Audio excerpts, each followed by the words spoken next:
Does God exist, इस पे एक शानदार डिबेट हुई है जिसमें एक तरफ थे जावेद अख्तर साहब तो दूसरी तरफ थे मुफ्ती साहब।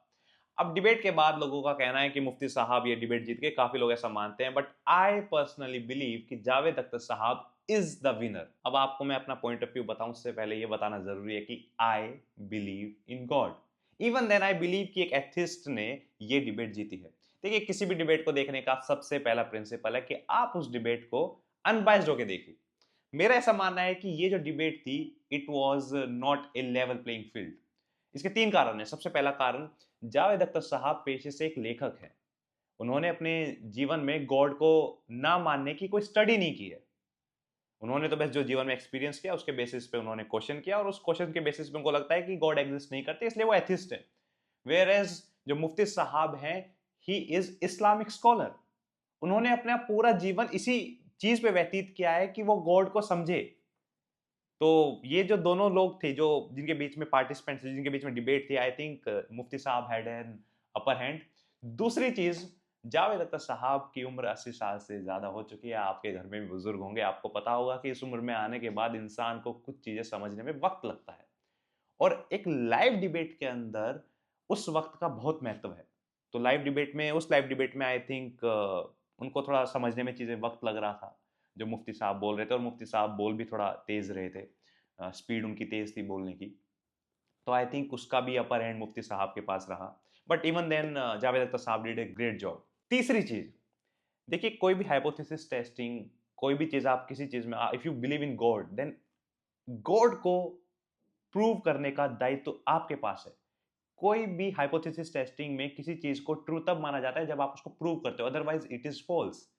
सो गॉड को प्रूव करने का दायित्व मुफ्ती साहब के पास था, ना कि जावेद साहब के पास। जावेद साहब तो क्वेश्चन कर रहे हैं। तो इस पूरी डिबेट में कहीं ना कहीं मुफ्ती साहब का एक अपर एंड रहा है। फिर भी आई बिलीव जावेद अख्तर साहब इज द विनर। अब देखिए, इसके लिए हमें पूरी डिबेट को समझने की जरूरत है। जो मुफ्ती साहब थे, उन्होंने जब अपनी पहली स्पीच दी तो उन्होंने उस स्पीच में अच्छी तरह अपने जार्गन्स यूज किए। अब हमारी कंट्री में ये होता है कि आप बड़े बड़े वर्ड्स यूज कीजिए, लोगों को लगेगा कुछ तो मजेदार बोल रहे हैं। उन्होंने भी ऐसा किया। उन्होंने बोला contingency argument, infinite regression of causes, necessary being का एग्जिस्टेंस। जावेद अख्तर साहब समझ ही नहीं पाए इन सब चीजों को, तो उनका आप देखिएगा स्टार्टिंग में कॉन्फिडेंस कम हो गया था। इवन देन उन्होंने अपनी स्पीचेस दी, बट वो कॉन्फिडेंस आपको कम लगा। उनको लगा कि पता नहीं मैं आज कहां फंस गया। लेकिन जब दोनों का वन टू वन डिस्कशन हुआ, जिसमें मुफ्ती साहब ने पहला क्वेश्चन पूछा, जिसमें उन्होंने पूछा कि आप, वही बात जो पहले वो कर रहे थे उसी बात को उन्होंने रिपीट किया। उन्होंने पूछा कि आप इनफाइनाइट रिग्रेशन ऑफ कॉजेज में बिलीव करते हैं या आप एक नेसेसरी बीइंग के एग्जिस्टेंस में बिलीव करते हैं। इस मोमेंट पे आगे जावेद अख्तर साहब ने कह दिया कि भैया, आप जो ये बड़े बड़े अल्फाज यूज कर रहे हैं ये मेरी समझ में नहीं आ रहे। मेरा ऐसा मानना है कि मुफ्ती साहब इन दोनों चीजों को समझा भी नहीं पाए ढंग से। एक लेमैन को समझाने के लिए जो आसान भाषा का यूज होता है वो नहीं कर पाए। दूसरा, ये क्वेश्चन ही इनवैलिड है। ये मैं क्यों बोल रहा हूं, इसको समझने के लिए आपको इन दोनों चीजों को समझना पड़ेगा। इनफाइनाइट रिग्रेशन ऑफ कॉजेस, इसका मीनिंग क्या है? मान लीजिए कोई एक चीज है, ये कैसे उत्पन्न हुई? ये किसी चीज से उत्पन्न हुई होगी।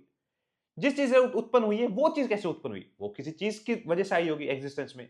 जिस चीज की वजह से आई है वो एग्जिस्टेंस में कैसे आई? वो किसी चीज की वजह से आई होगी। तो ये कि सीरीज बनती रहती है, रिग्रेशन ऑफ कॉजेस। अब ये इनफाइनाइट सीरीज है। Do you believe in this infinite series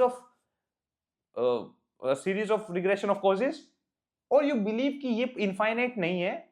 किसी एक स्टेप पे किसी एक नेसेसरी बीइंग, जिसको हम गॉड बोलते हैं, कोई पहली चीज क्रिएट की, उसके बाद ये सब कुछ आया।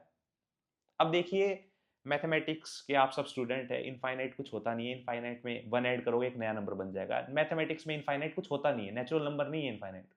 इट्स जस्ट ए एक्सप्लेन करने के लिए एक इनफाइनाइट हम बना देते हैं, हमने टर्म ढूंढी हुई है। तो इनफाइनाइट कुछ होता नहीं है, तो पहली ऑप्शन तो रॉन्ग है। फिर ऑप्शन क्या बची? दूसरी, कि एक नेसेसरी बीइंग का एग्जिस्टेंस है जिसने पहली चीज बनाई, उसके बाद ये सीरीज चल रही है। अब ये क्या था कि मुफ्ती साहब ने जावेद साहब से ये क्वेश्चन पूछा था उनको उलझाने के लिए, लेकिन जावेद साहब को ये समझ में ही नहीं आया तो वो बच गए। लेकिन अगर वो उलझ जाते तो पहली चीज को मना कर देते, दूसरी चीज के लिए हाँ करते। अब वो दूसरी चीज के लिए हाँ करते तो मुफ्ती साहब बोलते देखिए आप तो खुद गॉड में बात मानते हैं। लेकिन जावेद साहब ने इसका जो आंसर किया, पहली बात तो वो बोल रहे कि मैं एथिस्ट हूं, मैं तो मानता ही नहीं हूं। तो ये क्वेश्चन ही इनवैलिड था। वो बेसिकली घुमा फिरा के ये पूछ रहे थे कि क्या आप गॉड को मानते हो? जो जावेद साहब को स्टार्टिंग से क्लियर था कि वो नहीं मानते हैं। तो ये मेरे हिसाब से क्वेश्चन इनवैलिड था। अब उनका जावेद अख्तर साहब ने जो आंसर किया वो भी बड़ा मजेदार था। उन्होंने बोला कि आप एक नेसेसरी बीइंग को ट्रस्ट करते हो, ठीक है, आप बोल रहे हो कि ब्रह्मांड को एक नेसेसरी बीइंग ने बनाया, ठीक है, तो आप एक स्टेप और पीछे चले जाइए।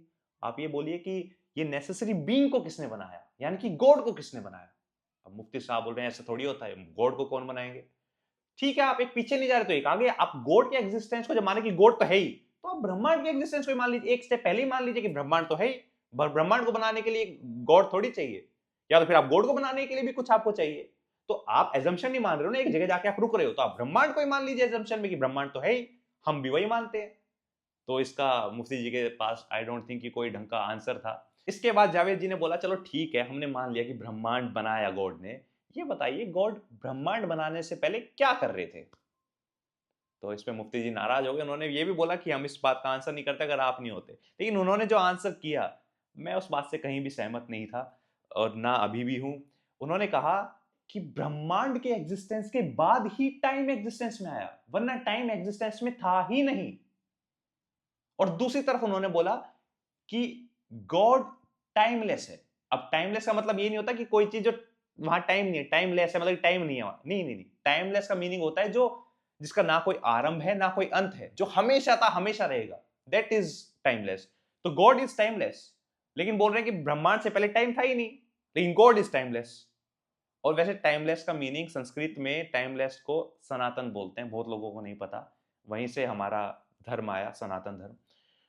तो गॉड इज टाइमलेस, लेकिन वो अपनी बात को कॉन्ट्राडिक्ट कर रहे थे कि ब्रह्मांड से पहले टाइम ही नहीं है। उन्होंने बोला टाइम ही नहीं था ब्रह्मांड से पहले, लेकिन गॉड इज टाइमलेस। टाइमलेस होता है जो समय के परे होता है, वो जो हमेशा था हमेशा रहेगा, परमानेंट है। टाइम क्या है? टाइम कोई असली की कोई चीज थोड़ी है, time is a relative thing. मान लीजिए मैं बैठा हूं, मैंने हाथ उठाया, अब मेरे हाथ उठाने से पहले और मेरे हाथ उठाने के बाद, ये एक रिलेटिव चीज है, ये यही टाइम डिफाइन करता है। अब time is nothing, it's basically a tool to explain sequence of events, nothing else. तो टाइम तो हमेशा एग्जिस्ट करता है। हो सकता है यहाँ पे टाइम का स्केल कुछ और है, किसी और यूनिवर्स में टाइम का स्केल कुछ और, टाइम है, एग्जिस्ट कर रहा है, उसका स्केल डिफरेंट हो सकता है। तो अब ब्रह्मांड के बनने से पहले भी टाइम था, उसका स्केल कुछ भी हो सकता है, लेकिन टाइम था। तो उसका भी आंसर जो उन्होंने दिया, मुफ्ती जी ने दिया, मैं उससे सहमत नहीं हूँ। एक जगह जहां जावेद अख्तर साहब फंसे, मुफ्ती साहब ने जावेद अख्तर साहब से पूछा कि आप इविल को कैसे एक्सप्लेन करेंगे। जावेद अख्तर साहब शायद इसको ढंग से एक्सप्लेन नहीं कर पाए। वो बोले कि सोशल इंसान एक सोशल बीइंग है, तो जो सोसाइटी में जो कुछ रूल्स होते हैं। अब इस मोमेंट पे मुफ्ती साहब try to put his words into Javed Akhtar's mouth. उन्होंने बोला तो क्या लोग डिसाइड करेंगे? जावेद अख्तर बोले हाँ। तो ये डिस्कशन थोड़ा और चला, तो बोले कि लोग तो मानते हैं कि भगवान है, तो आप क्यों नहीं मानते? और ये रील भी काफी चल रही है। तो इसका एक्सप्लेनेशन जावेद अख्तर साहब एक ढंग से नहीं दे पाए, उसमें वहां वो अटक गए। एंड आई बिलीव वो उम्र का तगाजा था, अगर वो जवान होते तो शायद उसका एक्सप्लेनेशन दे पाते। और 5-10 मिनट के बाद उन्होंने एक्सेप्ट भी किया कि मैं उस बात का ढंग से एक्सप्लेनेशन नहीं दे पाया, I take my words back. ये एक डिबेट के अंदर बहुत अच्छी चीज होती है, रादर देन अपने स्टांस को डिफेंड करते रहने का। तो जावेद अख्तर साहब ने अपने स्टांस को डिफेंड ना करने की जगह बोला कि मुझसे गलती से कुछ बातें कही गई, जिसको मैं बैक लेता हूँ, I take my words back. Last जो चीज थी जिसमें फिर से जावेद अख्तर साहब जीते, वो ये थी कि जावेद अख्तर साहब ने पूछा कि जो गाजा में इतने जुर्म हो रहे हैं, गॉड जुर्म क्यों होने देता है? तो मुफ्ती साहब ने कहा कि गॉड ने इंसानों को बनाया, इंसानों का असली में एक टेस्ट चल रहा है, इम्तिहान चल रहा है, हमारे पेपर दे रहे हैं इस जीवन में, पेपर दे रहे हैं, और इन सबका हिसाब होगा, कायनात की रात इन सबका हिसाब होगा। तो हम, और हमें एक फ्री विल दी गई है, हमारे पास फ्री विल है, हम कुछ भी कर सकते हैं, हमें टेस्ट देने के लिए गॉड ने नीचे भेजा हुआ है। तो उन्होंने कहा कि टेस्ट देने के लिए गॉड ने नीचे भेजा हुआ है, लेकिन गाजा में 3-3 साल के बच्चे मर रहे हैं, तो गॉड इंटरफेयर क्यों नहीं करते?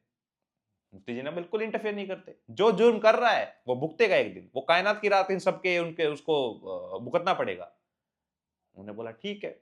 तो ये बताइए, जो हम दुआ मांगते हैं कि मेरी नौकरी लगवा दीजिए, मेरा ये काम बनवा दीजिए, मेरा ये काम बनवा दीजिए, वो गॉड सुनता है, उसमें इंटरफेयर करता है? अब ये मुफ्ती जी ने एक्सेप्ट कर लिया। अब इस बात पे वो फंस गए कि तुम्हारा गॉड 3 साल का बच्चा गाजा में मर रहा है, उसमें इंटरफेयर नहीं करता, लेकिन आपकी जॉब को लगवाने में इंटरफेयर कर रहा है।